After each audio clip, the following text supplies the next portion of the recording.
como soy tu compasión y clava toda oposición.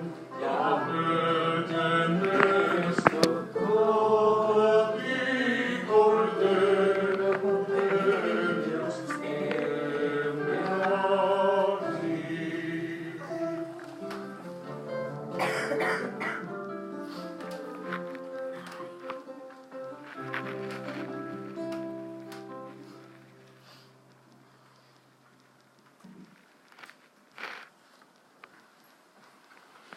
En el nombre del Padre, del Hijo y del Espíritu Santo. ¡Qué alegría! ¡Qué emoción! Solo una vez me encantaría ver tal milagro como lo que hizo Jesucristo en nuestro Evangelio de hoy. Qué excelente sería ser testigo de una sanación física espectacular como recibió el paralítico. Un momento débil, agotado, sin poder de salir de la cama. El siguiente, sano y fuerte, saliendo de la casa, su camilla bajo su brazo, regocijándose en su nueva vida. Sin duda alguna, estar presente para ver esto sería fantástico. Al mismo tiempo, hay que pensar con una perspectiva más larga. Por ejemplo, ¿qué pasó al paralítico en los siguientes meses y años de su vida después de su curación milagrosa por Jesús? ¿Cómo fue su ánimo cuando, tal vez dentro de poco o después de muchos años, otras enfermedades y dolencias empezaron a molestarlo? Seguramente algunos problemas de salud vinieron a él porque con la misma certeza de que la noche sigue el día, la salud humana declive, poco a poco o de repente. Me pregunto si fuera más difícil aceptarlo para este paralítico, quien una vez fue sanado milagrosamente. Así encontramos la gran ironía en nuestro texto de hoy. La lección que Cristo Jesús nos ofrece mientras Él realiza una sanación tremenda es que nuestra salud terrenal no es la cosa más importante. Aunque la sanación llamó la mayoría de la atención en aquel entonces y es el milagro que sigue captando a nosotros hoy, desde la perspectiva del Señor Jesús, la sanación es meramente la prueba de la noticia mucho más importante, que el Hijo del Hombre, es decir, este hombre Jesús de Nazaret, tiene la autoridad divina para perdonar pecados en la tierra. Es un refrán común decir, hay que cuidar la salud, es lo más importante. Y normalmente yo vivo como si fuera verdad. Creo que todos nosotros lo hagamos. El estado de mi cuerpo, el nivel de mi colesterol, el riesgo de cáncer de piel que tengo como herencia, tienen un efecto en cada día de mi vida.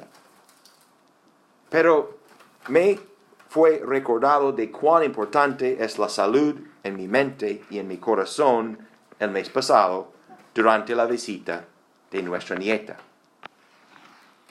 Cuidando a ella, mientras mi hijo Jeremy y la nuera Teresa hacían el turismo, con Shelley y en algunos momentos cuidando a Heather yo solo, me recordó de la preocupación intensa que la responsabilidad de cuidar a un bebé implica. Hay que dejar a la niña intentar caminar, pero no quieres que se caiga con demasiada fuerza. Hay que dejarla aprender cómo comer comidas nuevas, como picos, que a ella le encantó, pero sin que ella sea atragante. La salud y la seguridad de mi nieta me llenó de ansiedad, en la misma manera que cuidar a mis hijos me hizo sentir en los años 90. La salud es muy importante, y debe ser porque es importante a Dios. En el principio, el plan era que viviríamos eternamente con salud perfecta, y todavía el plan sigue igual, solo ahora con desafíos importantes.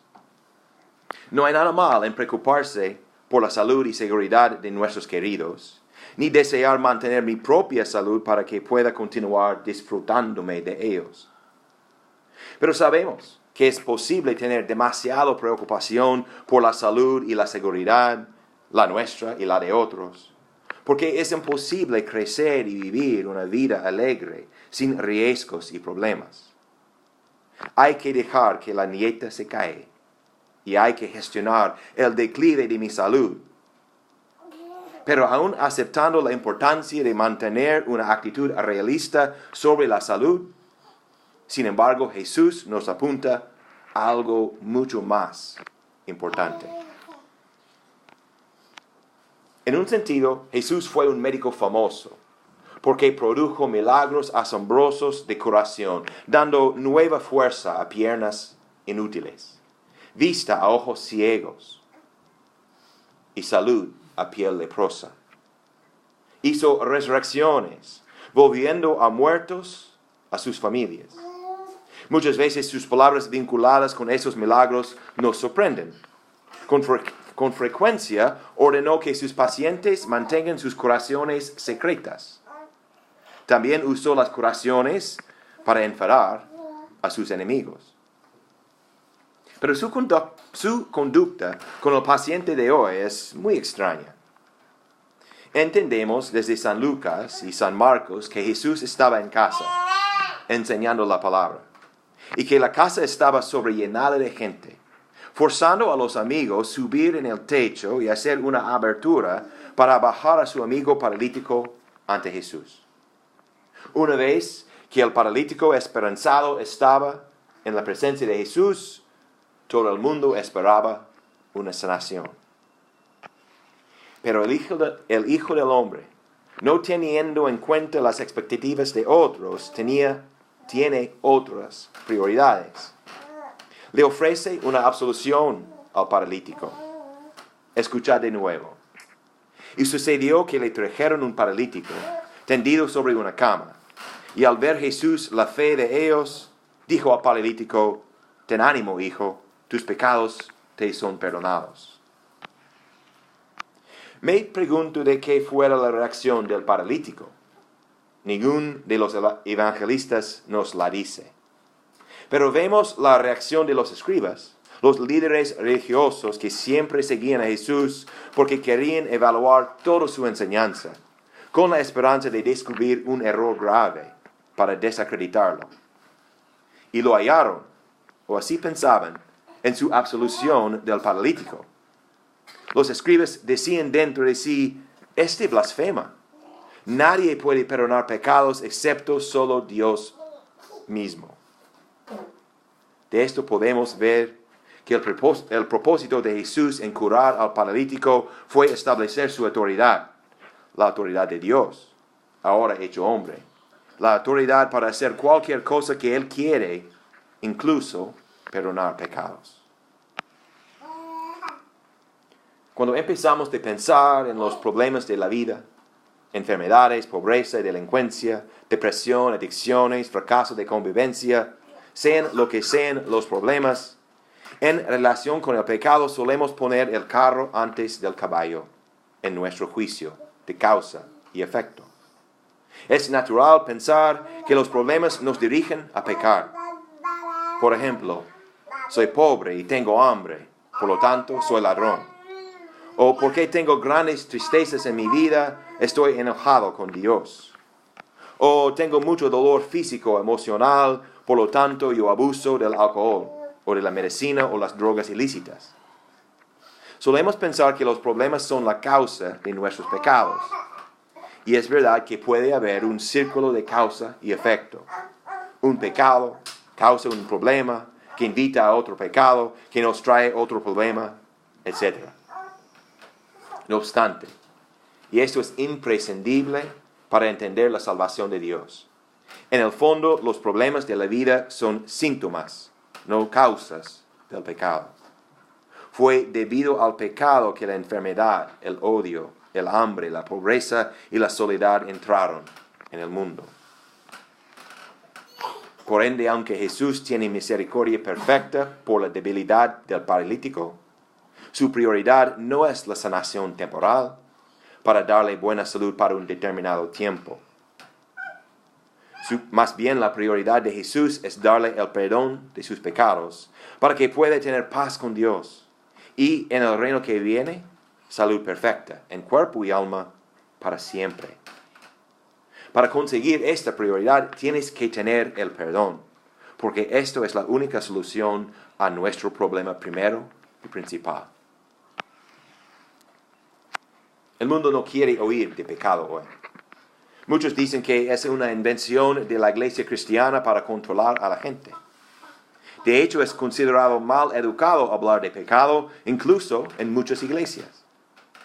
Pero siempre hay personas con la voluntad de hablar de pecado. Ellos, como nuestro paralítico, que luchan contra problemas serios, enfermedades graves, los que luchan contra la muerte.